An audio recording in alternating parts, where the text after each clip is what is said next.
If your fisher and paykel is squeaking, squealing, and rumbling, and if you can really listen and try to isolate the sound, it's probably coming from the right side of the drum. This is the fix you got to do. It's pretty simple, parts easily available, and it works, man. You put this bearing in, and the machine sounds like super quiet, and it just runs really, really smooth. Give it a try. Hey, what's up, my friends? So today we're going to be replacing this bearing in a top-loading fisher-paykel dryer. We've ordered the part. It was like $92 with shipping, and it comes with a new bearing. And keep it in this plastic package till you're ready to use it, because we don't want it to separate. Bearing cover, 5 new screws, the one big center screw, thrust washer, and a new shaft. It's important that you use all the pieces that come in the kit. So the first thing we're going to do is remove the top lid, and we do that by just lifting it straight up, and that comes right off, and we're going to set it aside. And the second thing we're going to do is unplug the machine, because we don't want to short out any electronic circuits in there. Unplug the machine. The next thing we are going to do is with a 5mm Allen, or I think a 3/16 would probably fit too. We're going to remove that center screw. So I've also put a mat in the bottom of the drum in case I drop any tools. I don't want to scratch it. I've broken the loosened up the bolts so I could get it out the rest, which is one hand. And there we go. We get the bolt, the cap, and the thrust washer just came off. I'm going to inspect this thrust washer. Oh, it's worn. Okay. That's probably where the squeak was coming from. The next thing we're going to do is remove these 5 screws in here. And then, what is that? A bunch of lint in there and stuff? Yeah, there's a bunch of crap in there. Okay. Take the 5 screws out. So we've taken those 5 screws out. And then the bearing retainer comes out. And just pay attention to the way it came out, because the new one is going to go back in. Then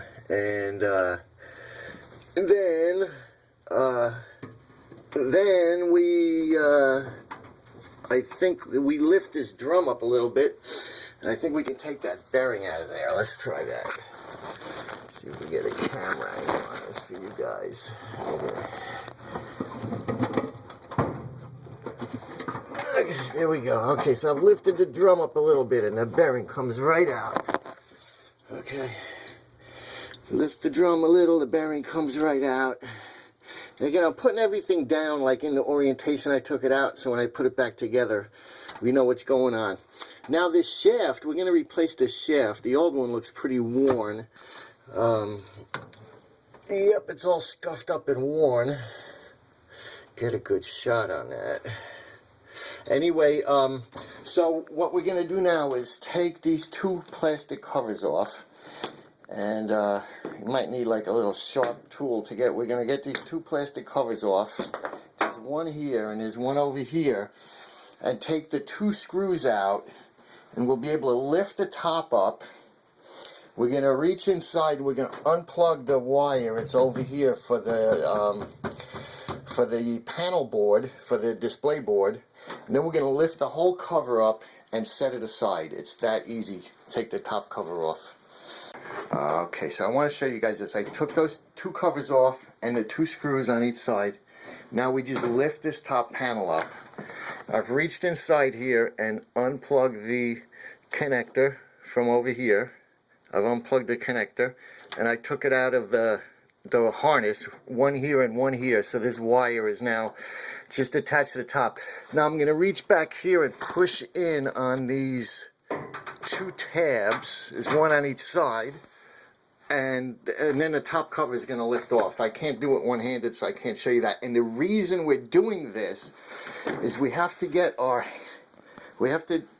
take this front cover off, which are these 2 screws, one here and one on the other side in the same spot, because we're going to reach inside there and hold the back of this shaft screw so it doesn't fall out. And that's easy, and it's the only reason we're doing that.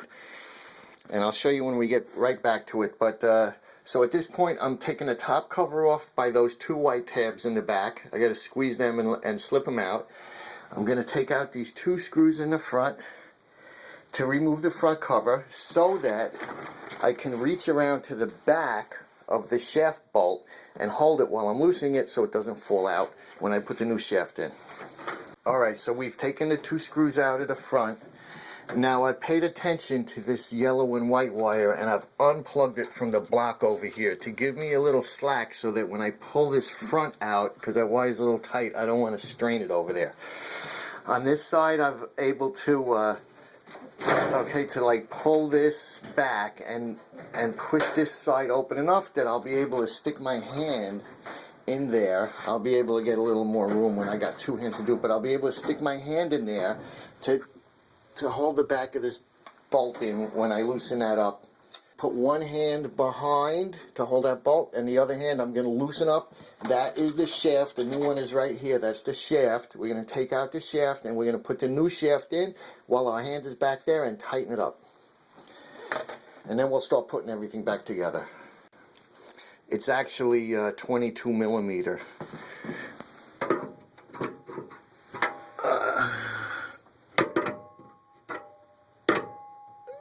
22 millimeter, but that's thin walled. Yeah, it's 22 millimeter, but and this is a thin walled socket, and it's not fitting in this drum, so I'm actually gonna have to take my nice 22 millimeter socket to the grinding wheel and just take off a couple of thousandths to give it a little free play to get in there to that silly bolt in there. Okay. Gotta do what you gotta do. Alright, so I took my nice chrome 22 millimeter socket to the grinding wheel, and I've clearanced it enough to fit in that bearing hole and seat on there nice. So we're ready to go with that. Okay, there it is. So that's my nice Craftsman chrome 22 millimeter by 3/4 socket. I grinded it on the grinding wheel in the truck up about an inch. I basically just really took the chrome off just enough to get in that hole and down to our shaft bolt there, which is oriented this way. So now we're going to loosen up, take that out with one hand holding the other end of the bolt so it doesn't fall out, and then in the same movement when we take that one out, we're going to put this one in and get it threaded on there so we can take our hand out of that side of that machine. So, and there's no way I'm going to be able to film this because my hand is going to be stuck in there, and I don't think I can get a good camera angle otherwise. Okay. Alright, maybe like this, maybe like that, okay.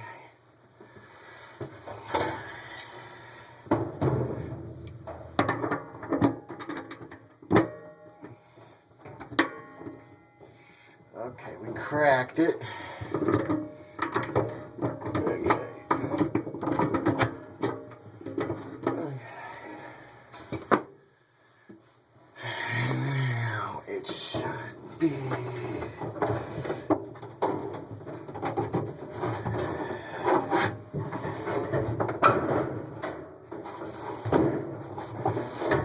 So I got my hand on the back of the.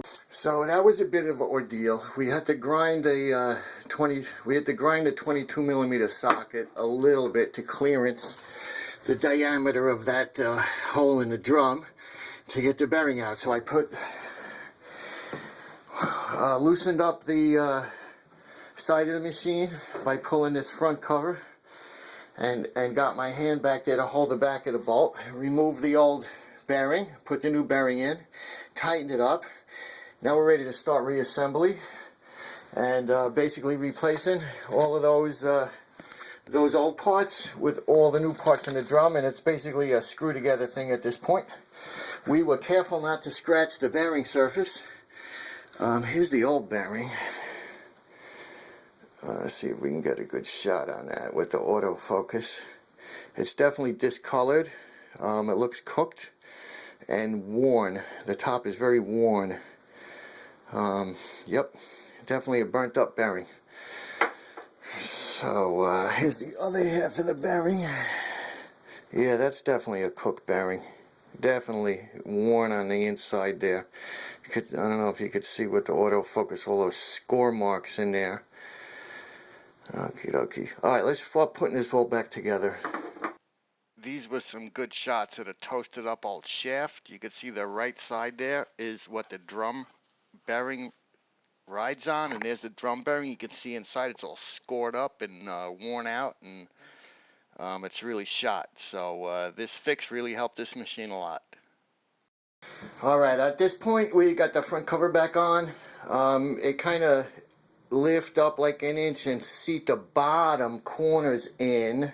They index with these 2 pegs, and then kind of flip the top cover in, line up everything on the side joint there where it was when you took it apart, put your 2 screws back in the front, and your front cover's back on. And then I hooked back in that yellow and white wire that I had taken out to give us a little room. Also, don't forget that ground wire way down in the bottom.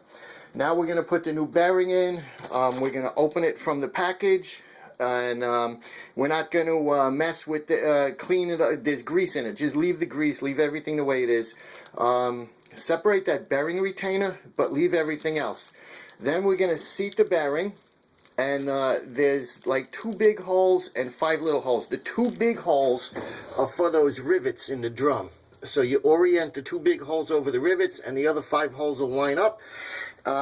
You got to lift the drum up a little bit to get the bearing in, but you're going to know it's in right when the top of the shaft and the top of the bearing are even. Put your screws in, and I'll catch up you when that is done.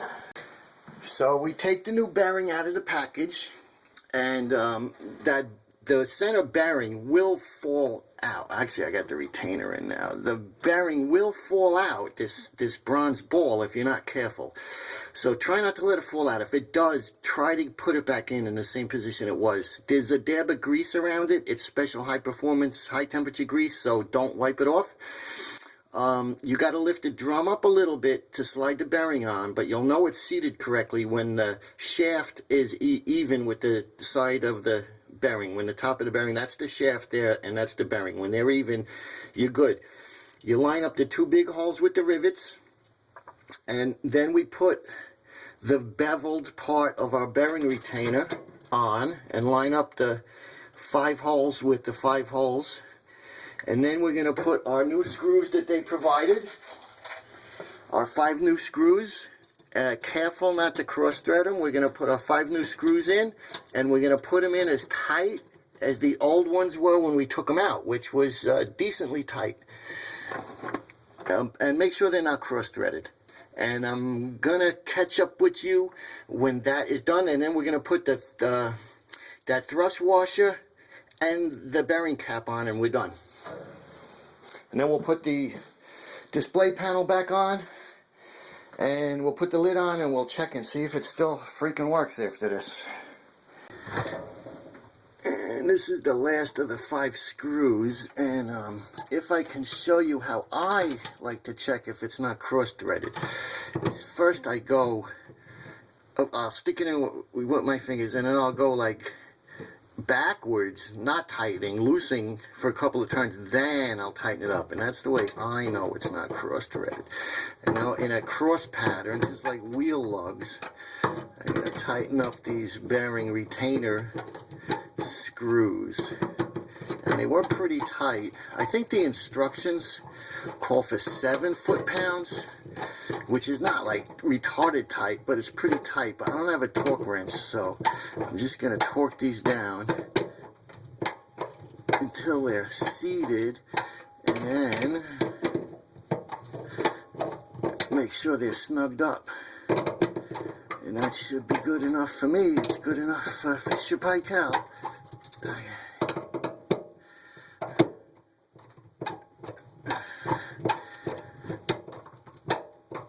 Okay, that's seated and snugged.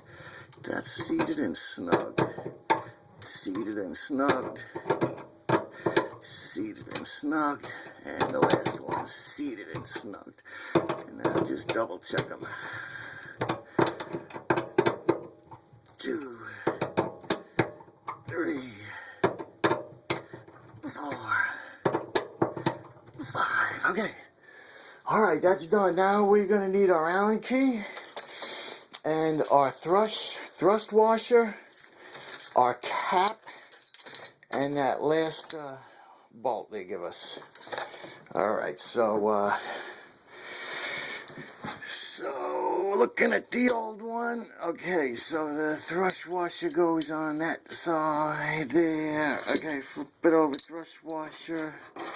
Okay, and freaking one-handed again. Okay, see if we can do this for you guys, my YouTube fans, without dropping everything. One freaking handed. Okay. There we go. Fucking dropped it. Okay. Fucking retarded. There it is. Okay. Alright, so this is a way to do it. Okay, let's get this fucker in here and be done with this. I actually got it fucking ass backwards. I got it ass backwards. Okay. I got it ass backwards. Now I got it ass frontwards. Okay.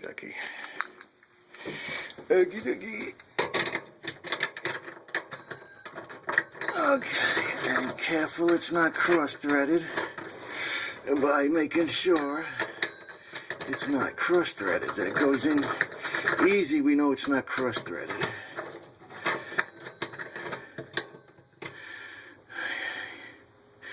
And okie dokie. That looks like the way it goes. Wait for the autofocus. I'm checking this here. And alright, here we go. Alright, now it's time to put we're gonna clean out our drum. We're gonna put our tools back where they belong. Okay. That's my metric Allen key set. And that goes next to the regular Allen key set. Okay. The regular is yellow, the metric's gray. And let's get this crap out of here. We're going to need these 2 plastic caps. But this is all old bearing stuff.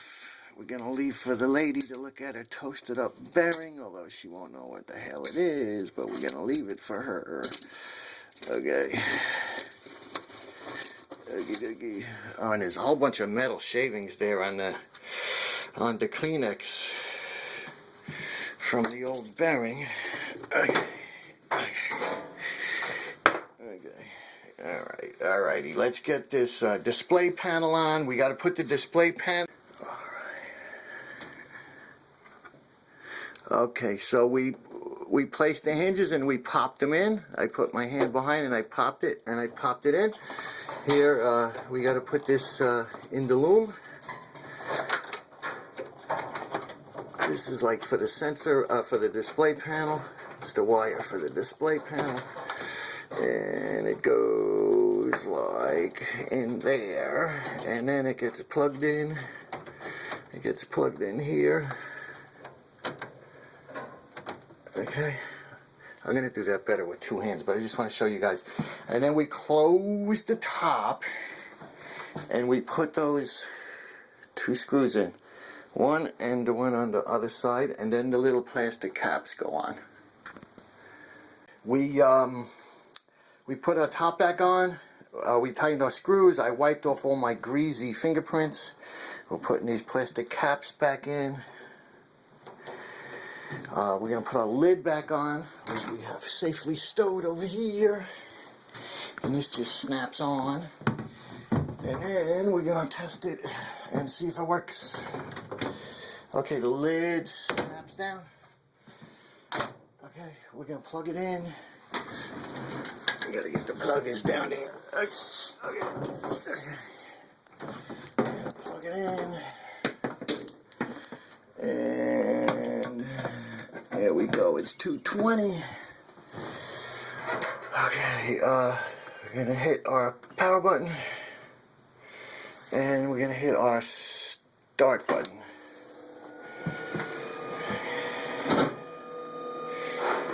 And that's the sound of the inside drum closing as we go in and out of autofocus.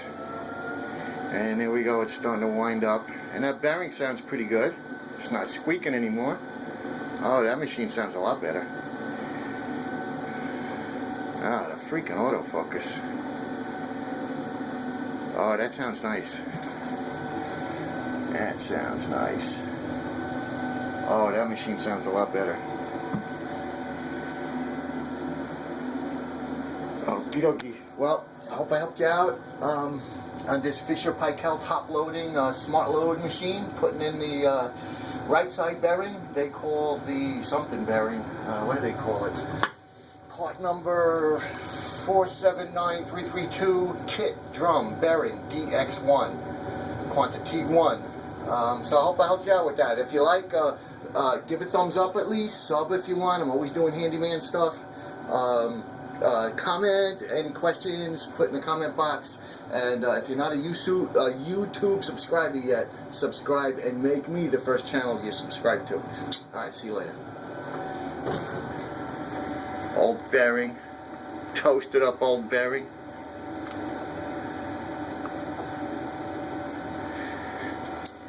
Okay, we're going to leave that for the lady.